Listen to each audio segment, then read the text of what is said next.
So hello friends, welcome back to another video. मेरा नाम है रिम्पी और मैं हूँ एक बैंकिंग एस्पिरेंट।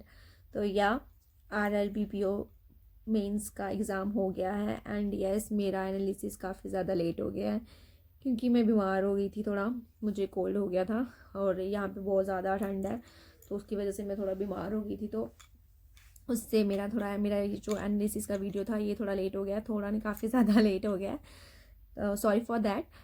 और चलो लेट्स स्टार्ट कि मेरा एग्ज़ाम कैसा हुआ है और कैसा रहा सब कुछ। तो हाँ, पहला सेक्शन रीजनिंग का ओपन होता है and yes reasoning was quite doable. तो रीजनिंग करने लायक था। तो रीजनिंग में मैंने अटैम्प्ट करे हैं 22 क्वेश्चंस। और हाँ, हाँ, तो मैं बता रही थी कि मैंने रीजनिंग में करे हैं 22 क्वेश्चन करे हैं और उसमें मैंने पजल्स की हैं। आई थिंक मैंने 3 से 4 पजल्स की हैं। और हाँ, 3 से 4 पजल्स की हैं। 3 स्लॉग्स आए थे, 3 सिलॉग्स थे ना। 3 स्लॉग्स किए हैं। क्वांटिटी 1 क्वांटिटी 2 क्वेश्चन थे, वो लास्ट में थे। 3 क्वेश्चन थे वो, उनमें से मैंने 2 क्वेश्चन किए हैं। और जो एक सिलॉग्स थे ना, उसमें ना 2 आंसर बन रहे थे। एक तो इधर और वाला आंसर बन रहा था और एक फर्स्ट फॉलो वाला बन रहा था। तो मैंने जो डेफिनेटली फॉलो करा है कि फर्स्ट वाला डेफिनेटली फॉलो करा, तो मैंने उसको मार्क करा है। तो आगे वो पता नहीं वो गलत है या सही है। मैंने बाकियों के एनालिसिस देखे थे तो उन्होंने बोला है कि उन्होंने ना उसमें इधर और वाला मार्क करा है। तो और मैंने 22 अटैम्प्ट करे हैं इन रीजनिंग। और मुझे लगता है जहाँ तक मैंने जितना अटैम्प्ट करा है वो मेरा ठीक है। तो 22 इन रीजनिंग। देन उसके बाद होता है कंप्यूटर सेक्शन ओपन होता है। एंड कहने को तो कंप्यूटर बोलते हैं कि बहुत ईजी आता है। कंप्यूटर की मैंने क्लासेस भी अच्छी खासी लगाई हुई थी। अरोड़ा एडुकेटर हैं जो यूट्यूब पे, उनकी मैंने सारी जितनी उन्होंने 40 क्लासेस, 40 नहीं ली थी सॉरी उनके वो हाँ सेक्शन में जो 40 क्वेश्चन वाली क्लासेस आई थी ना, मतलब 16 to 17 क्लासेस थी। फिर उन्होंने 125 क्वेश्चन की क्लास ली थी। फिर उन्होंने प्रीवियस ईयर वाली क्लास ली थी। मैंने वो सारा अटेंड किया था, सारा पढ़ कर गई थी मैं। वो वाला रिवीजन भी करा था। बट उसमें से कुछ खास क्वेश्चन नहीं आए थे। क्वेश्चन पता है क्या क्वेश्चन देखिए है थे, बट क्वेश्चन ना डीप पूछे गए थे। तो इन कंप्यूटर आई अटेम्प्टेड 18 क्वेश्चन। उसमें से कुछ बहुत मैंने तुक्का भी लगाया है, मतलब खुद से ऐसे थोड़ा समझ के एलिमिनेशन मेथड से कर मैंने 18 क्वेश्चन टोटल अटेम्प्ट करे हैं। और मैं मान के चल रही हूँ कि उसमें से मेरे एटलीस्ट 14 to 15 क्वेश्चन ठीक होने चाहिए, क्योंकि मैंने क्वेश्चन जो मतलब मैंने इतने ही करे हैं कि मैं एक्यूरेसी थोड़ी मेंटेन करके चल रही थी। तो मैंने उतने ही करे हैं कि जितने मुझे लग रहे थे कि हाँ ये मेरे सही ही होंगे। तो आगे पता नहीं कितने होंगे सही कितने नहीं, बट 18 क्वेश्चन मैंने उसमें किए हैं। और फिर होता है हमारा GA open. As usual GA was another level पे था। तो GA में ना मतलब ये उन्होंने ना स्टैटिक पोर्शन काफ़ी ज़्यादा पूछा हुआ था। नागालैंड की कैपिटल पूछी थी। अच्छा, वाइस प्रेसिडेंट को कौन अपॉइंट करता है वो पूछा था। CCI के प्रेसिडेंट, हाँ प्रेसिडेंट समथिंग वो पूछे थे। हेड कौन है वो पूछे थे। ऐसे ऐसे करके उन्होंने स्टैटिक क्वेश्चन कुछ ज़्यादा पूछा था। एज सच बैंकिंग रिलेटेड कुछ खास न्यूज़ तो नहीं आई थी, बट हाँ। तो और यहाँ पे क्या बोलते हैं, GA में मैंने 17 क्वेश्चन किए हैं। और 17 क्वेश्चन में मुझे है कि 17 में से एटलीस्ट 13 to 14 क्वेश्चन मेरे ठीक होने चाहिए।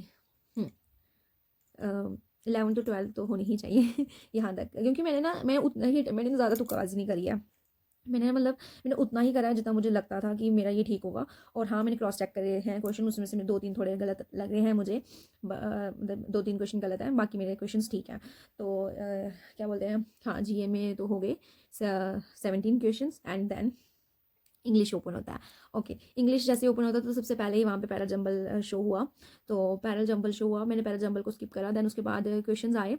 क्वेश्चंस थे, अब मुझे एग्जैक्ट याद नहीं आ रहा, टाइम काफ़ी हो गया है। हाँ, क्वेश्चंस आए तो मैंने क्या किया, मुझे ना पता नहीं कौन सी मेरे में क्या दिमाग में कौन सी भूत आ गया था कि मैंने सोचा चलो एक ट्राई देते हैं, हिंदी हिंदी चूज़ करते हैं। ठीक है, पहले तो वो ऑप्शन ऊपर क्लिक करना था ना, मुझे उसका पता नहीं चल रहा था। तो दैन उन्होंने बोला कि ऊपर क्लिक करो, उसको सिलेक्ट करो। दैन उसके बाद आपका इंग्लिश ओपन होगा। उसमें भी मेरा 1-1.5 मिनट मैंने तो उसमें खा लिया। दैन उसके बाद मैंने हिंदी ऑप्ट किया। हिंदी ऑप्ट करते भी मुझे वो क्लिक करना था समथिंग, उसमें थोड़ा कम पता लग रहा है। मैंने हिंदी ऑप्ट किया। उसमें सबसे पहले पैरा चंबल, उसमें भी सॉरी वही उल्टे सीधे वगैरह के थे वो थे। तो मैंने वो करा क्वेश्चन। उसके बाद RC था उसमें, है ना, हिंदी वाला पैसेज था। तो मैंने वो करा। देन मुझे ऐसा लगा कि यार ये तो हिंदी, तो मैंने कभी पता है मैंने 10th तक भी हिंदी करी है ना, तो तब भी मेरे को हिंदी काफ़ी ज़्यादा टफ लगती थी। ई की मात्रा, ओ की मात्रा, मतलब हिंदी मेरा मतलब मेरे को मेरा इतना अच्छा सब्जेक्ट नहीं रहा है। तो फिर मैंने वहाँ पे हिंदी चूज़ किया कि कहते हैं हिंदी बहुत अच्छा ईजी आता है लेवल। तो क्या किया मैंने कि फिर मैंने फिर से इंग्लिश को चूज़ करा, सोच सकते हो आप। एंड मेरे पास उस टाइम 15 मिनट्स बचे थे जब मैंने फिर से इंग्लिश को चूज़ करा। और जैसे मैंने इंग्लिश को चूज़ करा, और उसमें तो पता क्या था, उसमें था कि अगर आप एक को छोड़ के दूसरे सब्जेक्ट मतलब दूसरे लैंग्वेज को चूज़ करते हो ना, तो आपने जो पहले का अटैम्प्ट करा ना वो सारा इरेज हो जाना है। तो मैंने पहले का जो ये पढ़ा था, जो भी उसमें, हाँ क्लोज टेस्ट भी करा था मैंने इंग्लिश वाले में, तो वो सब इरेज हो गया था। बट मुझे ऑप्शंस याद थे कि मैंने इसमें ये चूज़ करा था, तो मैंने इंग्लिश ऑप्शन चूज़ करा। फिर मुझे उसमें टाइम लगा कि मुझे इंग्लिश जब क्लिक वगैरह करना था, तो उसमें मेरे को तो पता नहीं क्या ऐसे अजीब सा हो रहा था, और इंग्लिश उसमें करा, तो इंग्लिश चूज़ करते हुए मुझे टाइम लग गया। फिर इंग्लिश चूज़ करा और मैंने 15 मिनट्स मेरे पास थे। 15 मिनट्स में मैंने जैसे तैसे कर कर 20 क्वेश्चन अटैम्प्ट करे हैं। सोच सकते हो 20 क्वेश्चन अटैम्प्ट करे हैं। इसका मतलब कि 15 मिनट्स में अगर मैं 20 क्वेश्चन अटैम्प्ट कर सकती थी, वो आगे का एक पैरा जंबल देकर, कुछ वर्ड्स देकर मैंने पूरा अपना सेक्शन जो है ख़राब कर दिया। बट मेरी किस्मत, तो उसकी वजह से मैंने इतना गंदा वाला मतलब करा ना, मतलब आगे ईजी था यार, मतलब मैं कर सकती थी, डुएबल था इंग्लिश। तो मेरे 20 ही अटैम्प्ट हुआ है इंग्लिश में। मैं जहाँ तक मुझे लगता है ना, मैं 29 to 31 क्वेश्चन कर सकती थी इन इंग्लिश में, बट मेरी किस्मत। तो छोड़ो, इंग्लिश तो मैंने कर लिया जैसे तैसे करके, 20 क्वेश्चंस करे हैं, ठीक है कर लिए हैं। तो 20 क्वेश्चंस में भी आई डोंट थिंक सो कि मेरे सारे के सारे ठीक होंगे। इंग्लिश का हम नहीं बोल सकते कि मेरी 100% एक्यूरेसी है, उसमें 100% accuracy I don't think so किसी की भी मेंटेन रहती है। तो ये था इंग्लिश का। And last but not least can't section open होता है। And yes, can't was quite difficult for me. मुझे काफ़ी मुश्किल लगा कॉन्ट, क्योंकि मेरा कॉन्ट ऐसे भी मैं भी लो एवरेज हूँ कॉन्ट में, तो मेरे को इतना टाइम भी नहीं मिल पाता है कि मैं कॉन्ट में काफ़ी ज़्यादा प्रैक्टिस कर पाऊँ। बट जितना मैंने करा था, जितना कर पाई थी, तो उतने करके मैं करा है। तो सबसे पहले तो मैंने उसमें जो नंबर सीरीज़ आई थी, मिसिंग नंबर सीरीज़ थी, मैंने वो करी है। फिर उसके बाद मैंने एक पाई चार्ट वाली डी आई थी, मैंने वो करी है। बस वही किया है। क्यों? क्योंकि सबसे पहले मैंने वो एक टैबुलर फॉर्म में था, और यहाँ पे डेटा दिया था, नहीं यहाँ पे बार ग्राफ था, यहाँ पे टैबुलर फॉर्म था, नीचे डेटा था, वहाँ पे फिक्शन नॉन फिक्शन वाली डी आई थी वो। मैंने वहाँ पे पता नहीं क्या किया है, मेरी पहली तो करके ऐसे फिक्शन नॉन फिक्शन का डेटा आ रहा था, बी निकल रहा था। बी निकलने के बाद जो वैल्यूज़ पुट करनी थी ना, वो डेसिमल फॉर्म में आ रही थी। वो पता नहीं क्यों आ रही थी, या मैं क्या मिसरीड कर रही थी, मुझे कुछ समझ नहीं आ रहा था। बट मैंने उसमें बहुत ज़्यादा वाला टाइम कंज्यूम किया, क्योंकि मुझे लग रहा था कि मैं सही निकाल रही हूँ, ये गलत क्यों हो रहा है। तो उसकी वजह से मैंने उसमें काफ़ी टाइम वेस्ट करा है। एंड ये रहा। फिर जल्दी जल्दी मैंने उसके बाद पाई चार्ट वाला पकड़ा, और जल्दी जल्दी पाई चार्ट करा, और बस मैंने यही करा है। मुझे अपने आप पर काफ़ी ज़्यादा वाली शर्म आ रही है। आई कांट सर कि मैंने सिर्फ 8 क्वेश्चन किए हैं इन कॉन्ट। क्या यूट्यूबर बनूंगी मैं, क्या आपको एनालिसिस दिखाऊंगी, क्या परफॉर्मेंस दिखाऊंगी मैं। आपने भी मुझसे, जो मेरे ख्याल बिगनर भी होंगे, उन्होंने भी अच्छा खासा 15 to 20 अटैम्प्ट करा होगा, और मैंने 8 क्वेश्चन अटैम्प्ट करे हैं इन कॉन्ट।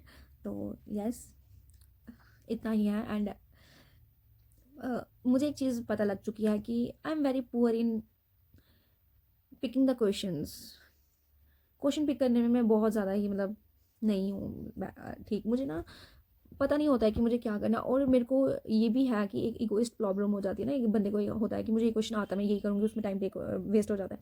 मैंने वो चीज़ भी देखी अपने में कि ये चीज़ें भी मुझे अवॉइड करनी है। मतलब ठीक है, आपका सिलेक्शन होगा या नहीं होगा, मेरा मेंस निकलेगा नहीं निकलेगा, बट यहाँ से एक ही मतलब ज़रूर फ़ायदा होता है मेंस देने का, कि आपको पता लग जाता है कि आप कहाँ पे वीक हो, आपकी क्या क्या गलती है जो आप एग्ज़ाम में कर रहे हो। आगे को पता लग गया ना कि अब आप क्या, मतलब मैंने क्या चीज़ पे ज़्यादा फोकस करना है, और क्या क्या मेरी मिस्टेक रही हैं, कहाँ कहाँ मैं अटक रही हूँ, जिसकी वजह से मैं पीछे रह रही हूँ, है ना। ये चीज़ तो अब मेरे को मतलब अब बिल्कुल अच्छे से पता चल गया। कॉन्ट में तो मैं सच्ची, मेरा डब्बा गुल्ला बिल्कुल। कॉन्ट में तो मैं बहुत ज़्यादा वाली मतलब वीक हूँ। तो कॉन्ट को तो मुझे इस बार बड़ा ज़्यादा वाला पुश करना है। तो मतलब मुझे कॉन्ट में काफ़ी ज़्यादा पढ़ना पड़ेगा। मैंने हर जितने भी मेंस दिए ना इस बार, मैंने हर एक मेंस दिया, एस बी आई पी को छोड़ के मैंने सारे एग्जाम के मेंस दिए, और सब में मेरा कॉन्स नहीं अच्छा हुआ है। एक एस बी आई क्लर्क को छोड़ के, जिसमें मैंने आई थिंक 22 अटैम्प्ट करे थे, वो भी कुछ खास अटैम्प्ट नहीं करे थे। अगर मैं 22 अटैम्प्ट करी हूँ, तो जो पढ़ने वाले होंगे, अच्छे बच्चे होंगे, तो उन्होंने तो काफ़ी ज़्यादा अटैम्प्ट करेंगे, में से 8 to 9 क्वेश्चन ज़्यादा ही मार्क करेंगे। तो बस यही है। तो मतलब अब नेक्स्ट वीडियो में मिलेंगे। तो यही था एनालिसिस कि मैंने क्या किया है। देख ही लिया आपने कि कितने झंडे गाड़ के आई हूँ मैं। ओके, एंड नेक्स्ट वीडियो में मिलते हैं। अब आरआरबी क्लर्क मेंस की प्रिपरेशन करेंगे, और उसके लिए भी मैं एक वीडियो बनाऊंगी कि मैं कैसे करूँगी, और इस बार मैं कॉन्ट्स कैसे करने वाली हूँ वो भी मैं इस बार तो मैं सोच के चल रही हूँ ना कि अब मैंने करंट अफेयर को ना इतना महत्व नहीं देना है, क्योंकि वो अपनी मर्ज़ी से आएगा, आपको उसको पढ़ना है, आप उसको सिर पे नहीं चढ़ा सकते हो। आपको सिर पे चढ़ाना कॉन्स को, रीजनिंग को। और कंप्यूटर भी मैंने बड़ा तीर मार के देख लिया कि चलो मुझे पता था कि मेरा कॉन्स वीक है, तो मैं क्या करूँगी, कंप्यूटर से मार्क्स निकालूंगी और वहाँ पे कंप्यूटर भी अपनी मर्ज़ी का आ गया। तो आप यही कर सकते हो कि आप रीजनिंग और कॉन्स को स्ट्रॉन्ग कर सकते हो, क्योंकि एट द एंड कंसेप्ट वही रहेंगे, चीज़ें वही हैं, सिलेबस वही है, बस हाँ लेवल ऊपर नीचे हो सकता है, तो चीज़ें तो वही रहेंगी ना। ये तो नहीं है ना कि अनप्रिडिक्टेबल आएगा कुछ, नहीं वो नहीं आएगा, टफ आ सकता है, डुएबल होता है, थोड़ा बहुत डुएबल भी होता है, बट बीच में क्वेश्चन चूज़ करना आना चाहिए। तो इस बार मैं ज़्यादा वही करूँगी, एक नए साल के साथ एक नया रेजोल्यूशन लेकर चलेंगे कि किस तरीके से करना है, कंसिस्टेंसी बना के रखेंगे, अपना फ्लो नहीं छोड़ेंगे, तो पढ़ते रहेंगे। और तब तक के लिए टाटा बाय, अच्छे से पढ़िए, नेक्स्ट वीडियो में मिलते हैं। और आरआरबी क्लर्क मेंस की प्रिपरेशन कैसे करेंगे उसके रिगार्डिंग बात करेंगे। तो आप भी बताना जिन जिन ने मेंस दिया है कि आपके कितने अटैम्प्ट हैं और कैसा आपका एग्ज़ाम गया, और आप नए ईयर में आप किस तरीके से पढ़ना शुरू करेंगे। तो कुछ टिप्स मुझे भी दीजिएगा ताकि मेरा भी कॉन्स सुधर सके। तो बस इतना ही, thank you for watching and मिलते हैं नेक्स्ट वीडियो में। जय श्री राम।